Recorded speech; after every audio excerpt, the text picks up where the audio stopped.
আজকে আমি বাইন মাছের ঝোল রান্না করব মাংসের মতো। প্রথমে কড়াইতে সরষের তেল দিয়ে দিলাম। তেল গরম হতে থাকুক। এই যে বাইন মাছ ছাল ছাড়িয়ে পিস পিস করে রাখলাম। বাইন মাছের ছাল ছাড়ানো খুবই কষ্টদায়ক। এখন আমি একে একে সব মশলা দিয়ে মাখিয়ে নেব। আদা বাটা, পেঁয়াজ বাটা আর রসুন বাটা প্রথমেই দিয়ে দিচ্ছি।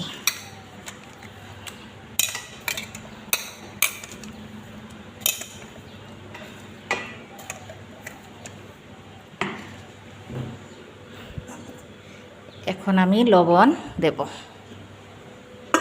এই যে স্বাদ মতো লবণ দিলাম।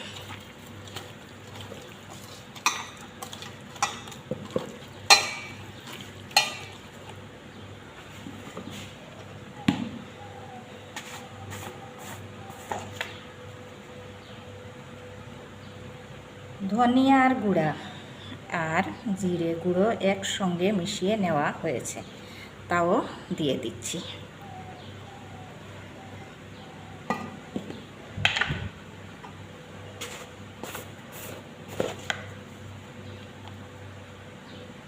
লাল লঙ্কার গুঁড়াও দিলাম।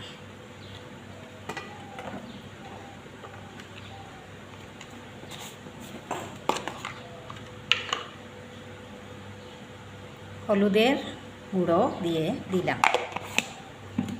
সব ভালো করে একসঙ্গে মিশিয়ে নিচ্ছি।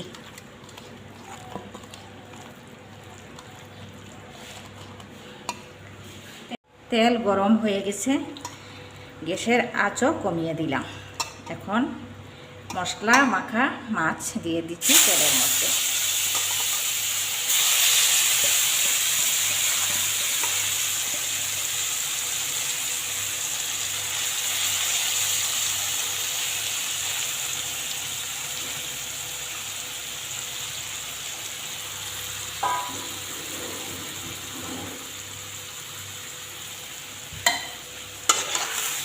সব ভালো করে নেড়ে চেড়ে দিচ্ছি।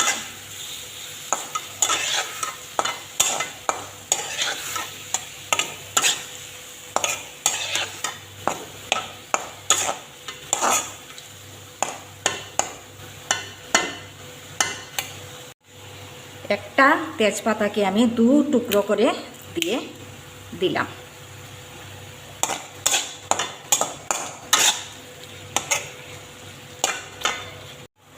ছোট্ট এক টুকরো দারুচিনিও দিলাম।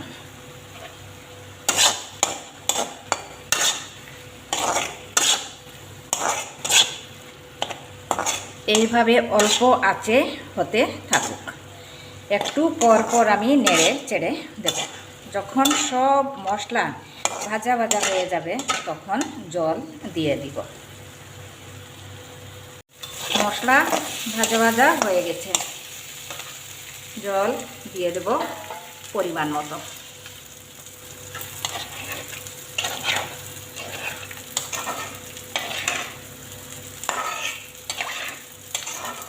ভালোভাবে ঝোল ফুটে উঠলেই মাংসের মতো আমার বাইন মাছের ঝোল তৈরি হয়ে যাবে বা রান্না হয়ে যাবে। এখন আমি গ্যাসের আঁচটা বাড়িয়ে দেব। মাংসের মতো রান্না করলাম বাইন মাছ।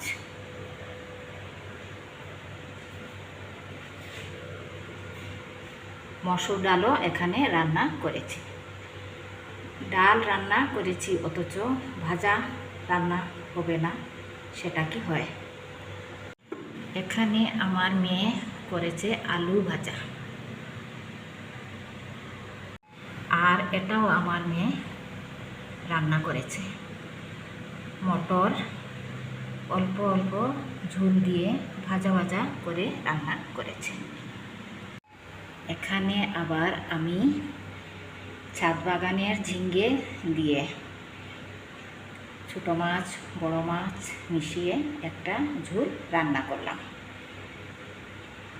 পাবদা মাছ ছোট ছোট, আর একটা কি যেন মাছ বড় মাছ হবে। কী যেন মাছটা আমি ঠিক চিনলাম না, এটাও দিয়ে দিয়েছি। আপাতত আমার রান্না শেষ। ঘড়িতে 1:30টা বেজে গেছে।